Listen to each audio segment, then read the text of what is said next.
about to leave, already packing.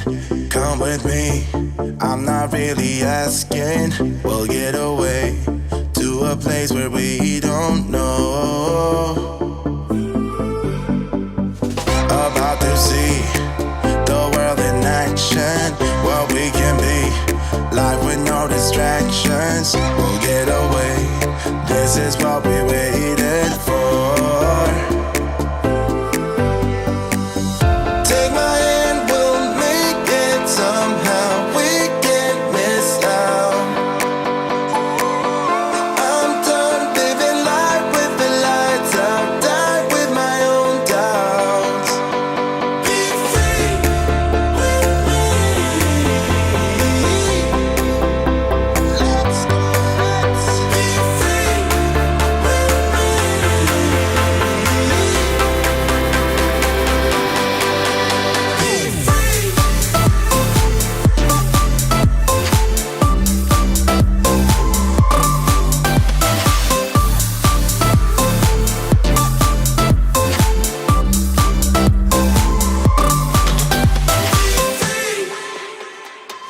Not looking back, eyes on the freeway, Bonnie and Clyde, a classic cliche. We're on the run, this is what we waited for.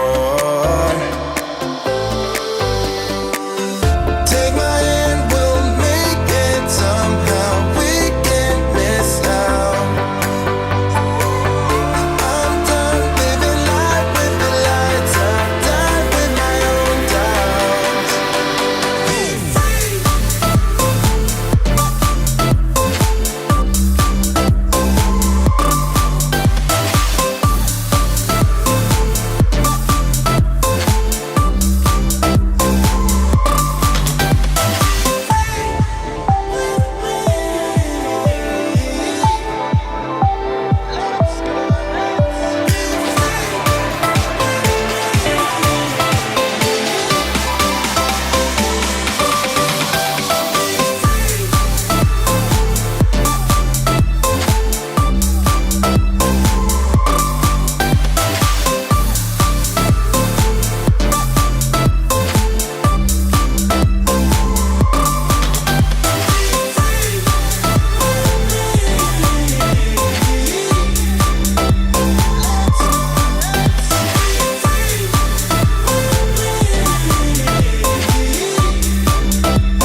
Good afternoon, everyone. Good evening. I almost got the wrong slide as well there, the wrong scene. It's Jim here at Tutor HQ, and a very warm welcome to our second live revision blast for A-Level Law. And after last week's session on non-fatal offences, we are moving on to fatal offences, and I'm joined this evening. We've got Gemma top right as I look at the screen, Rabina's bottom right, which must mean Lizzie's bottom left. Ask them to give us a wave just to make sure they are there. That's looking good. A very warm welcome. I can see lots of students joining us here in the live chat as well, which is fantastic. Last week, from our first session, we've had over 500 students either join us live or watch the replay. So if you're with us live tonight, fantastic. You're under a bit of time pressure to have a go at some of these activities. If you're watching on catch-up or replay, you get a chance, if you wish, to give yourself a bit more time by pausing the video, maybe having a think about the activities, and then starting play again to see how well you did. But welcome. Rabina, do you want to lead us off and give us a flavour for what we're going to cover tonight? We've got about 30 minutes or so tonight. Yeah, so between sort of 30 and 40 minutes of activities based around fatal offences.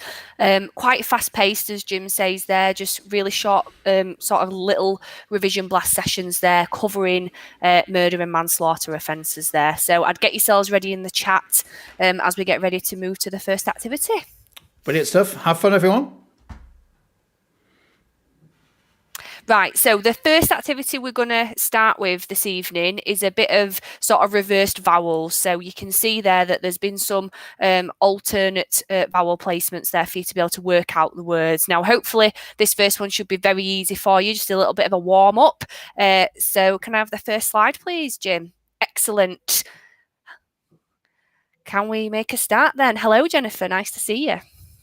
So do you want to bob into the chat what you think the first word is? Let's give it a second. Fantastic, Ellie. You're in there straight away, aren't you? Yes, of course. So murder is the first one. Very well done. Thank you. Second one's coming up in a second. Again, something to do with fatal offences.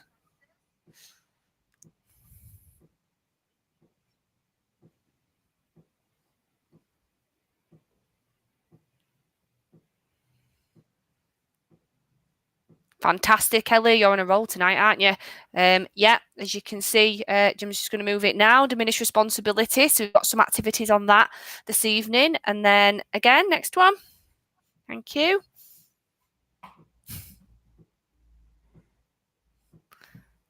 What do we think for that one? Fastest finger first. Yes, fantastic. So we've got some loss of control as well. Again, we'll look at some activities surrounding that then this evening.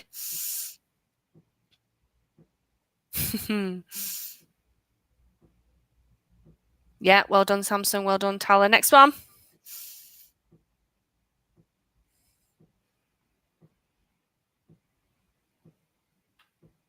What do we think? Fantastic, Samson. Straight in there, aren't you? Yep. Gross negligence manslaughter. Perfect. And then the next one. Might have heard of this with a slightly different name. I'll mention in a second.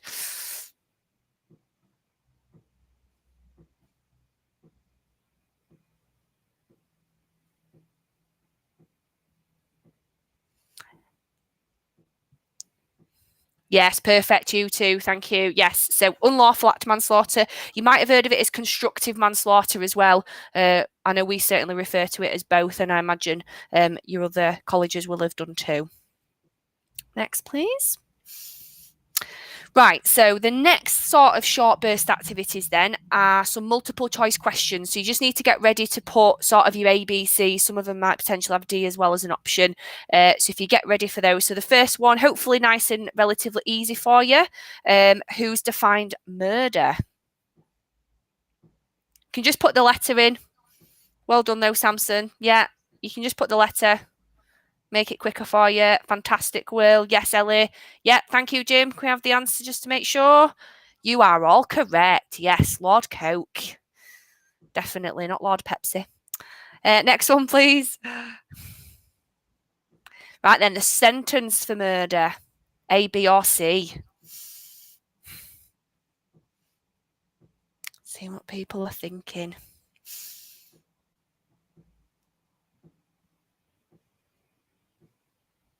All right, Ellie's gone in there with B. Tal's gone in there with A. Samson's gone in there with B. Yes, definitely not long enough for some people. Any more before we go through? A couple of answers for this one, weren't there? Can we get the correct answer there then, please, Jim? Yeah, so it's a mandatory life sentence, isn't it? So we have to give life for murder. The starting point will be determined by, obviously, the nature of the offence, whether it starts at your 15 years, 25 years, 30 years, etc. So, yeah, mandatory life. So well done there for that one. So question number 3 then, when does a fetus become a human being? A, B, or C? When does a fetus become a human? Ellie's gone in there straight away.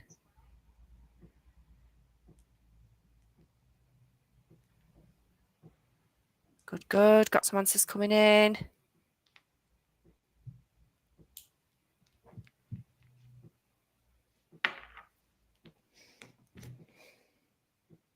Right, so we'll go through the answer then. Thank you. So this is actually C. So just a bit of an explanation, just so for those that weren't too sure with this. So yes, it's once the baby is born, we use the phrase wholly expelled. So once the baby has been wholly expelled and it can breathe on its own, that's the point then it would be considered a human. And that's when we would be looking at some potential fatal charges. You might have looked at the case of Attorney General reference number 3, which sort of covered that area. Fantastic. Next question, please. Right, so murder can be committed via, is it an omission only, an act only, or potentially both? A, B, or C, please, guys.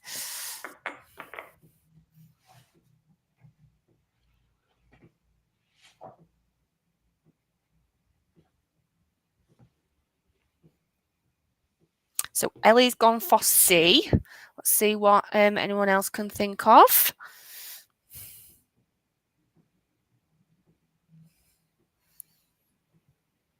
I suppose if you remember what an omission is, this could be the crux here.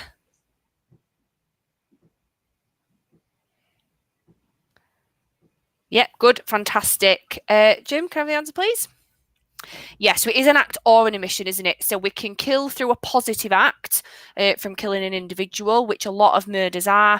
But remember, we can commit murder by an omission, can't we? You might have studied the case of Gibbons and Proctor, which was murder by omission when they locked Nellie away and starved her to death. So anything that's an omission of failure to actually can be guilty of murder for that as well. So well done, everyone, for that. Right, and then number 5, murder must be committed. And then again, we've got 3 options here, A, B, or C. So under Parliament's peace, the King's peace, or the Queen's peace. So going back to Lord Coke's definition, which one do you think we will talk about here? All right, we've got 2 in so far with C. Okay, we'll see if anyone's got any different in a minute. Parliament's peace, King's peace, Queen's peace. Samson's gone in with C. Anyone got anything different to C?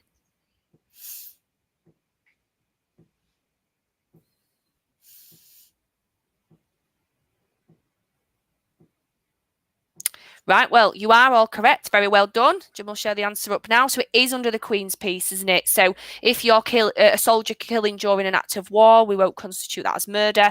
And part of Adebolajo's appeal, if you've heard about Michael Adebolajo, the man that killed Lee Rigby, sort of beheaded him, didn't he, in London?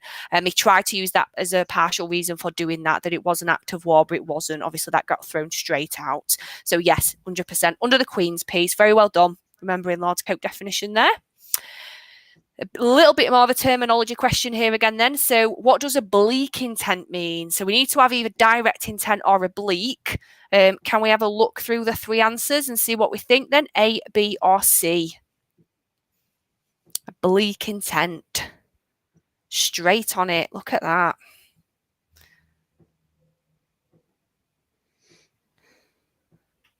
Good, good, good, good.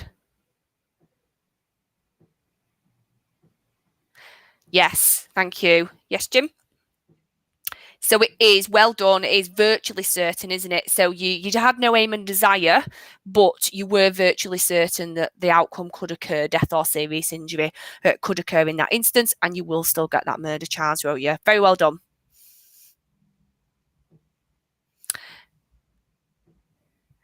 I know.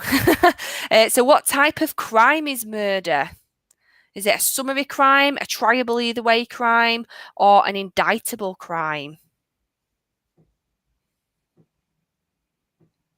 Yes, yes, good, good. Yes, very well done. You are all correct, aren't you? It's an indictable crime.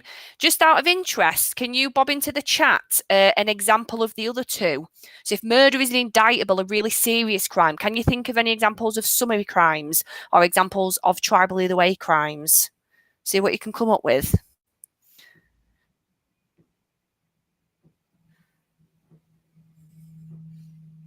Might be an example, something that's summary or something that's triable either way.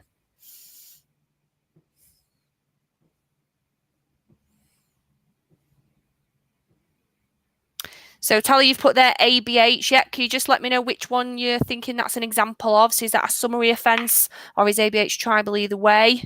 Ellie says summary would be a battery and a tribal either way crime would be theft. Fantastic. Yes. Good examples there. Yes, definitely.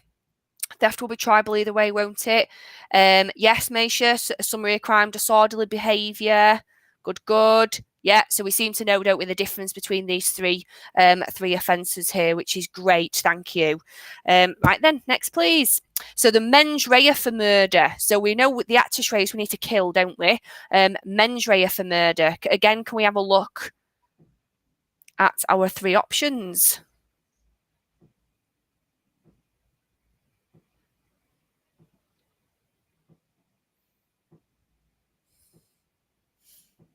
What do we think?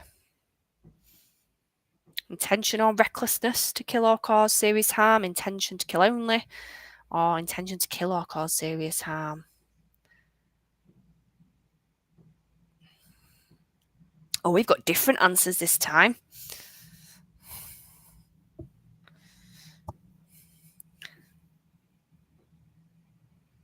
I like that, Samson, correcting yourself. Very good. Yes, it is, isn't it? So it is C. Very well done. So yeah, intention to kill or cause really serious harm. And that's when you then bring out that direct intent, don't you? Or that oblique intention there. We don't have recklessness as part of murder, but we can be reckless for manslaughter. Fantastic. So question 9 then, for life support cases, when does a person cease to be a human? So at what point are we going to say that they're no longer a human so that if we do turn them off, they're not going to be charged with murder? So is it when your heart stops beating, when there's no brainstem longer active, or is it just when someone switches the machine off? Have a think there then. Tyler's gone straight in there. Let's have a think. Meisha's in there as well. Give you another sort of 20 seconds and then we'll go through.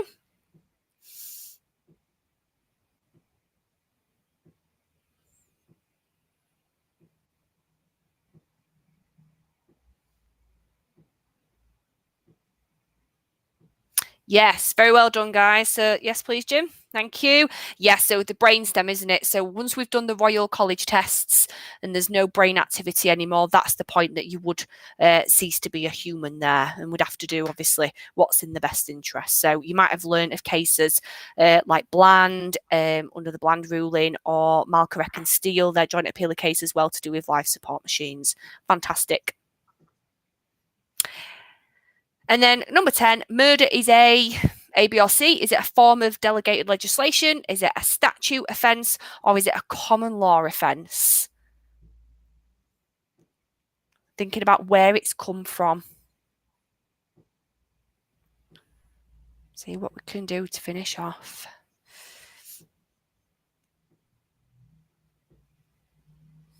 So Tyler's gone C, Ellie's gone C. Anyone think anything different or the same? Samson's going C. You're on the ball tonight, guys. Very, very well done. Yes, correct. It is common law, isn't it? Because it came from Lord Coke. Parliament, even though it's the worst crime, which we always discuss this fact, isn't it? It's the worst crime we have in our country, but for some reason, Parliament have never touched it and they've never created the law on it. And that's why it took over sort of 40 years in the courts to get it to where it is today. So very well done. Now, that was the last of our multiple choice questions now. So we are going to move on. I'm going to pass you over to Gemma. Hi guys, okay, so we've got our first activity and we're moving on to start to look at voluntary manslaughter when we're looking at diminished responsibility. And the first activity for you to type in the chat box is for you to give me 4 examples of recognised medical conditions.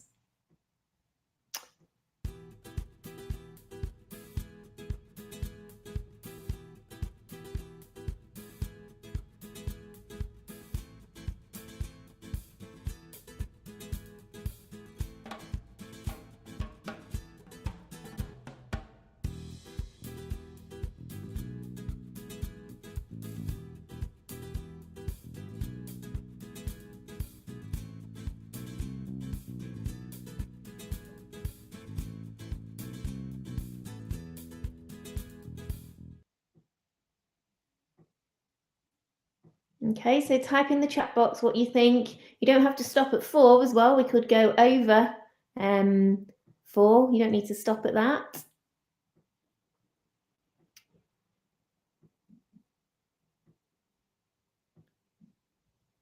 Just give you a few more seconds to write any recognised medical conditions that you can think of, then we'll go through the answer.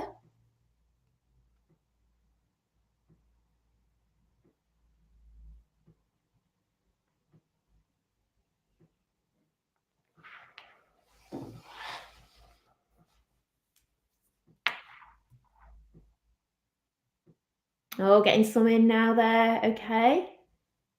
Got a couple there from Tala. Any more before we look at the answers?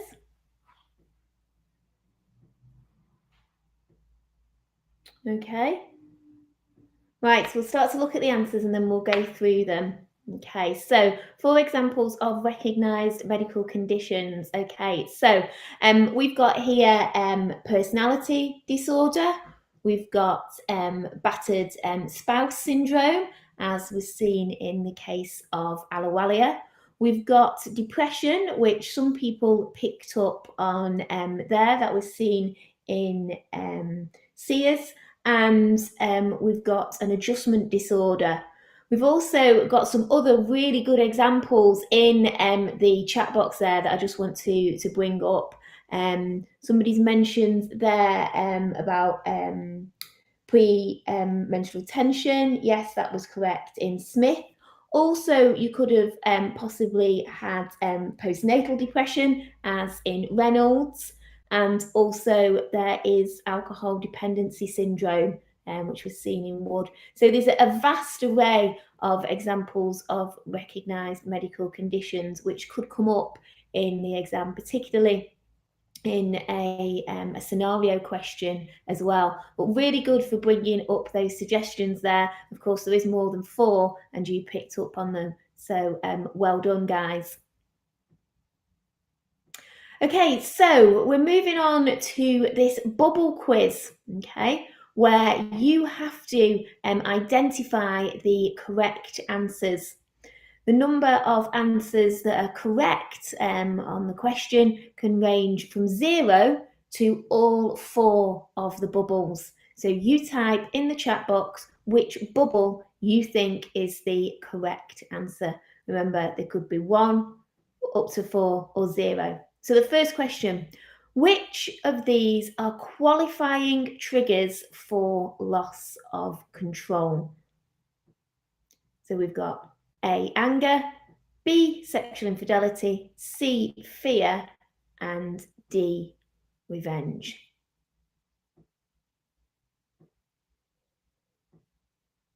Got some answers coming in. Remember, there can be more than 1.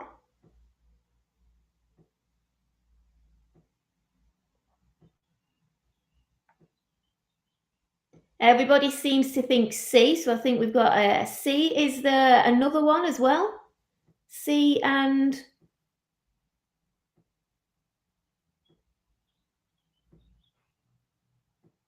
Okay, let's have a look at the answers and see. So yes, everybody got C, the fear trigger, okay? There's also the anger trigger. Fear is contained in section 55.3 and anger,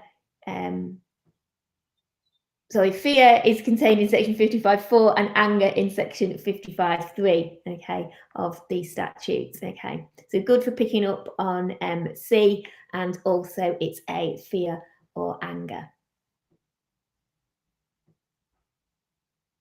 Okay, so which of these are substantial impairment gateways for diminished responsibility? So pick the correct answer. There could be more than 1.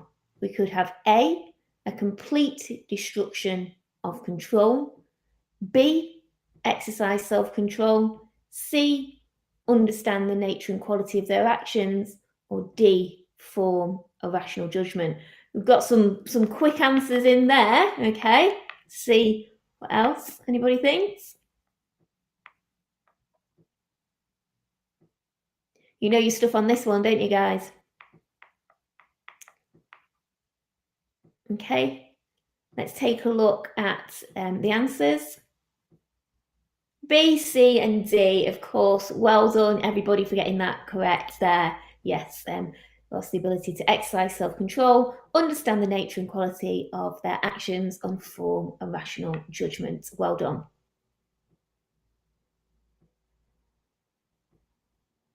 Okay, so now looking at the statutes, which of these acts cover voluntary manslaughter?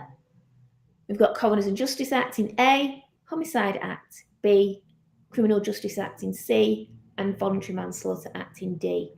Which ones do we think there? Which bubbles are you picking there? Type it in the chat box.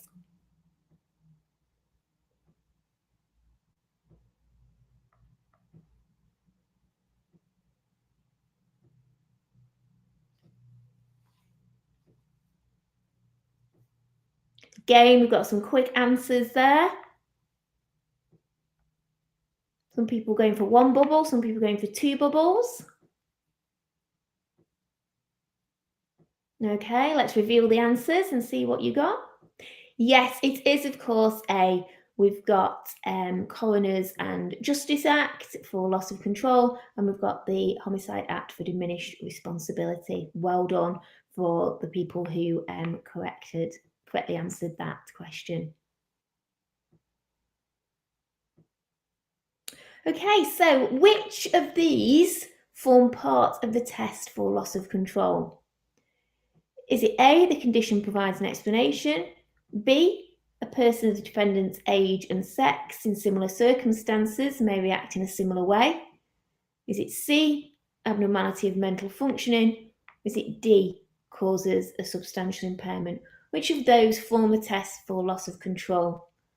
Got some answers coming in quickly on that one. Is there one or is there more than one that's correct there?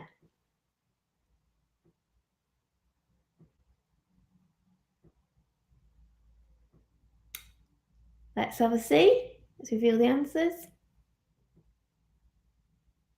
Yes, it's that a person of, you have to take into account a person of the defendant's age and sex in similar circumstances may have reacted in a similar way to be able to claim loss of control. So just B was correct there. Okay, well done for those who got it correct. And I think this is the last bubble question we've got. Which of these are true for loss of control?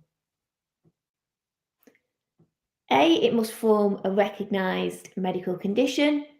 B, it's a full defence. C, it can be claimed where D killed accidentally. Or D, it must be sudden and temporary. Which one do we think is correct there, or more than one? Or remember, none of them could be correct. Which bubble would we pick?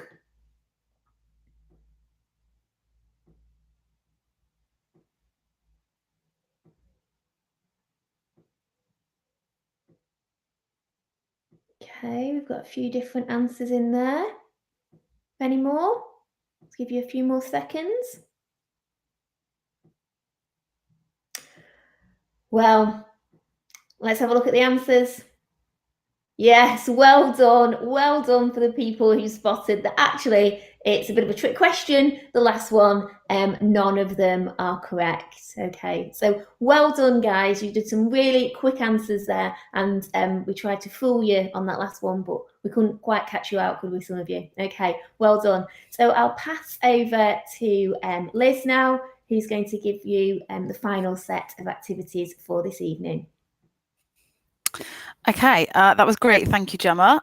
Really fab to see that there have been loads of answers. So what we are going to do now is 3 quite quick remaining activities, continuing along the theme of fatal offences against a person. The previous ones are focused a little bit more on murder and voluntary manslaughter. So these 3 remaining the 3 remaining activities will be about involuntary manslaughter. So we're going to have 2 big reveals. So how the big reveal works is that there are 5 stages to the big reveal. So you get 5 clues.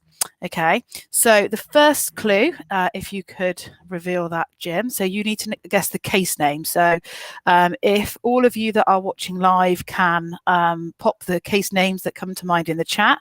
If you're watching a recording of this, you can start to think about what cases might be relevant in terms of the clues that are coming up. So the first clue that we've got is that the case concerns unlawful act manslaughter.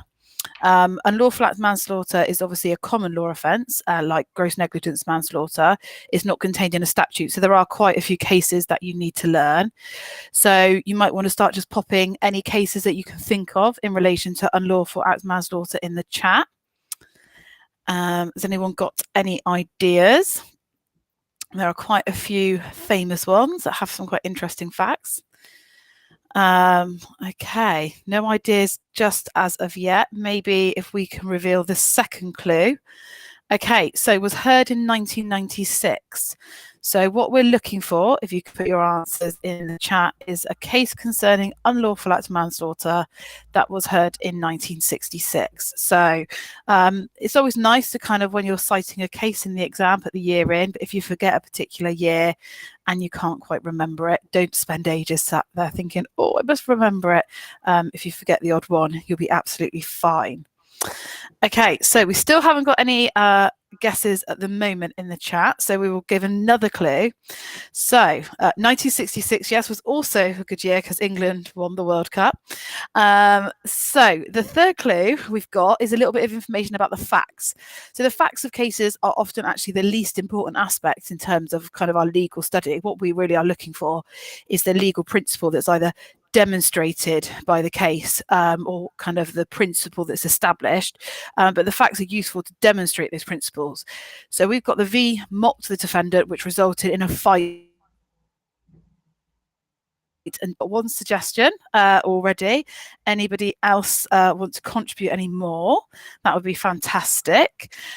So clue number 4.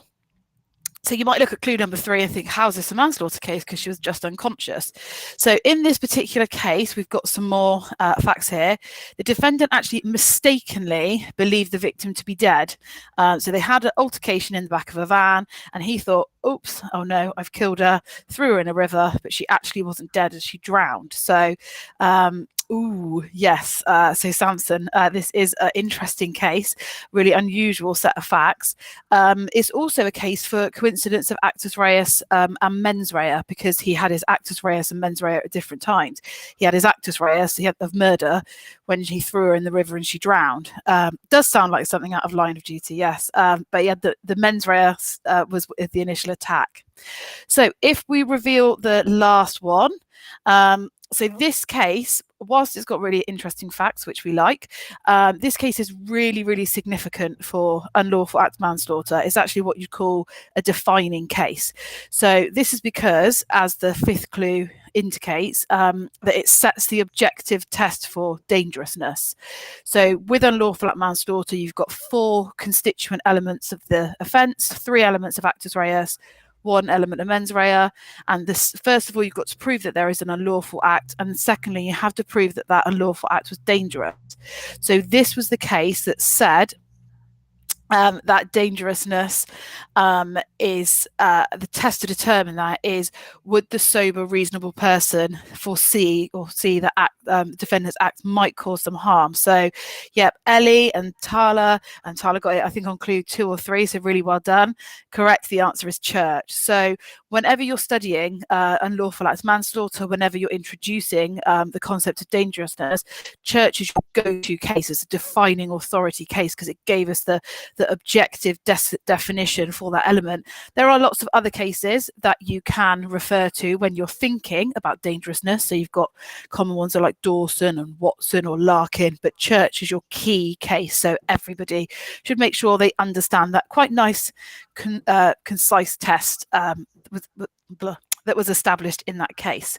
Fantastic. Okay, so we will move on to the next big reveal. Exactly the same. We will have 5 clues. So comment in the chat. That would be really, really great.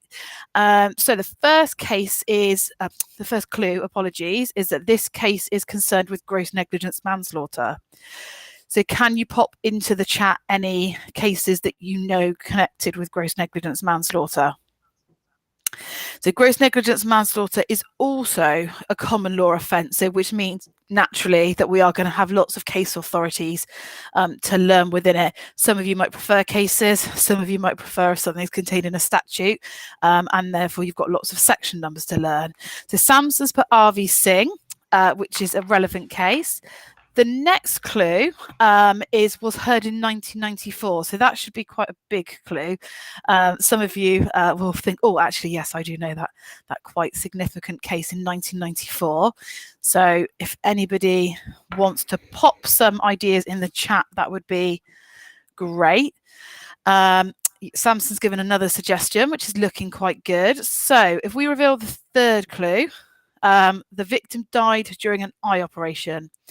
So again, just keep popping ideas into the chat.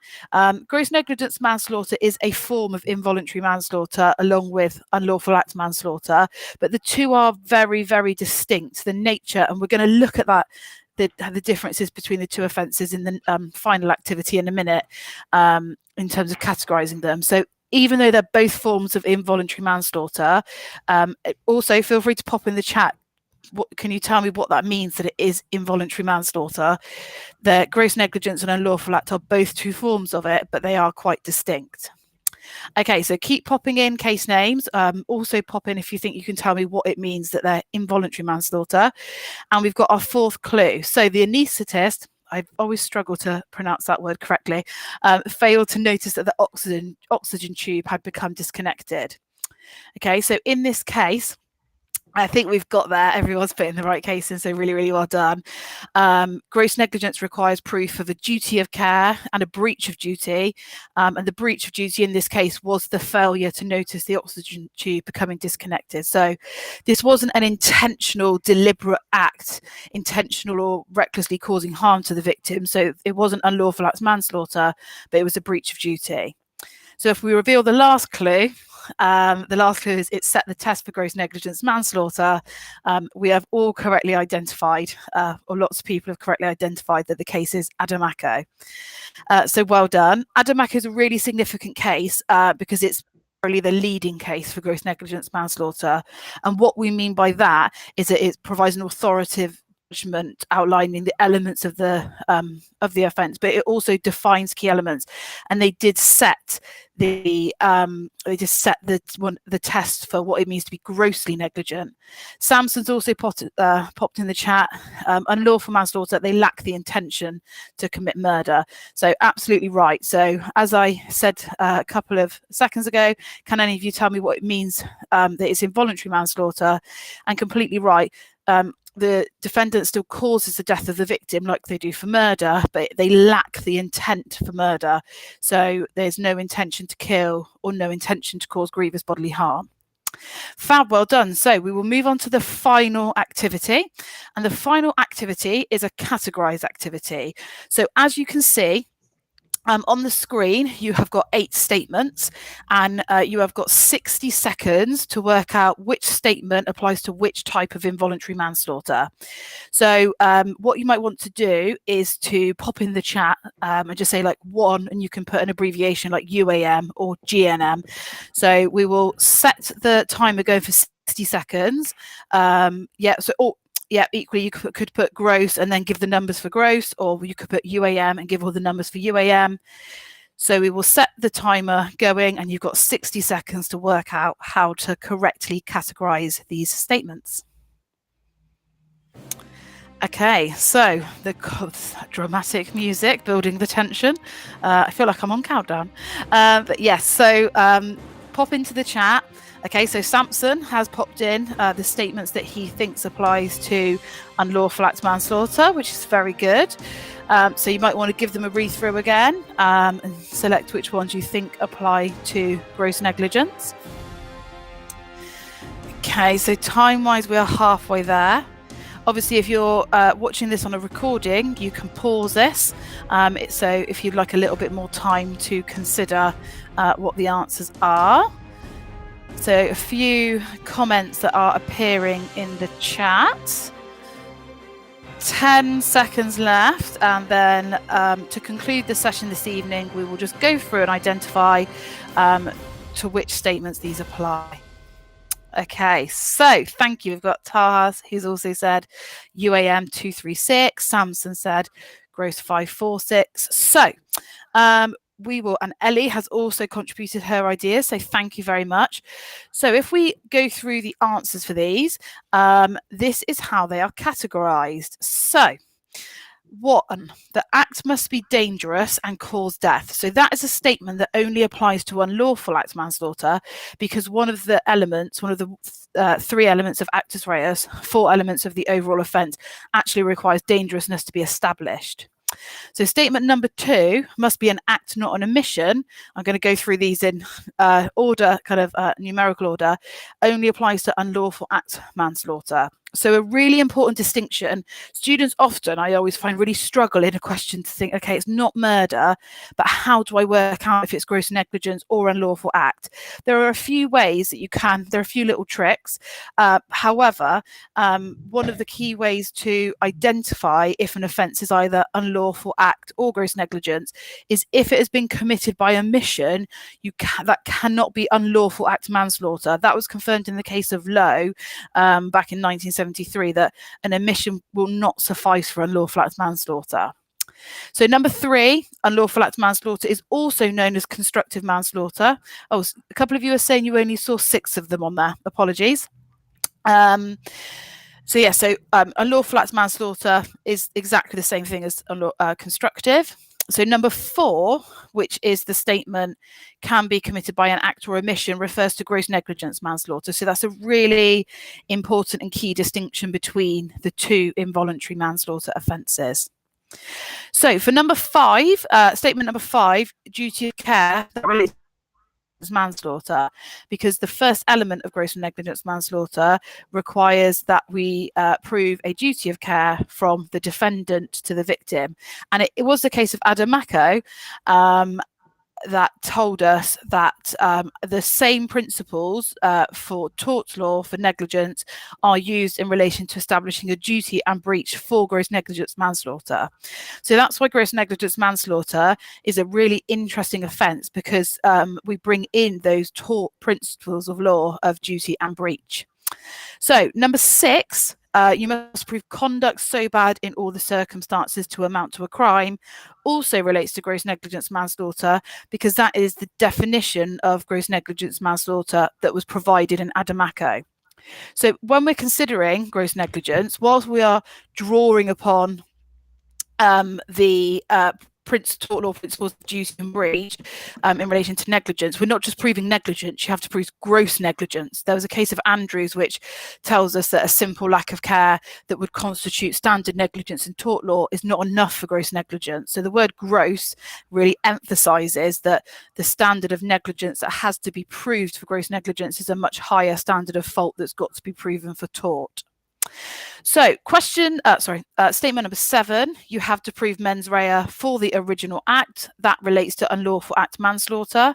So another really key difference and key way of identifying in a scenario question is it unlawful act or is it gross negligence, is if there is an initial separate crime which has caused the death, which could be an assault or battery or an ABH, if there is an initial crime that has caused the death, that could indicate that it is unlawful act, and you have got to prove for that initial unlawful act the actus reus and mens rea of that act. So finally, statement number 8, breach of duty causes death. So that applies to gross negligence manslaughter because you have to establish causation. So as a common element of actus reus throughout murder and involuntary manslaughter is the defendant causes the death of the victim. You have to apply the principles of factual and legal causation. But what's really, really important to remember is that when you're applying the principles of causation in gross negligence, you're not saying but for the defendant's acts would the victim have died. It's but for the defendant's breach. You're trying to prove that the breach of duty, which could be an act or an omission, could have caused the death. Okay, so really, really well done, and fantastic to see so many of you engaging with that on the live chat. If there's anything which didn't quite make sense, if you're watching it on a recording, you can obviously rewind and revisit it again. There's no questions popping up in the chat. If you've got any, please feel free to put them in. But if not, that concludes our activities. What a fantastic session. I mean, the time has absolutely flown by there. You're 35, 40 minutes of revision gold. So huge thanks to Gemma and Rabina and Liz. Did you enjoy it? Did you enjoy doing the session? Good fun, wasn't yeah, it? Yeah, it was great. Yeah, really good engagement, and a special sort of shout out to Ellie and Samson, because you were on the ball really, really well today and last week as well. So couldn't beat them, could we? Fantastic. Couldn't beat them. Definitely, really well done. Well done for everybody who joined us live, and lots of you. Of course, we know that hundreds of students will get a chance to watch this in their own time on catch-up or replay. So hopefully you find it as useful as the live audience, and I'm sure your responses will be just as good.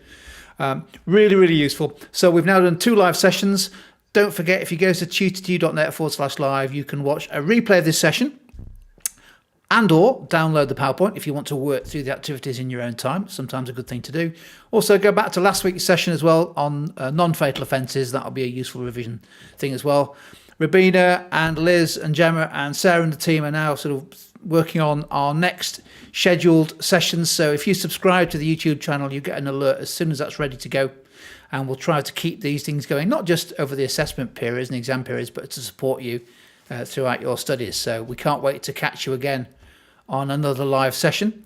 So for more, fantastic, great stuff. Really enjoyed it. So on behalf of myself and Gemma and Rabina and Liz, thanks for joining us, and we'll catch you on our next session. So see you later. Yeah, see you later, guys. Property next week. Bye. Bye. Brilliant. Thank you. Bye.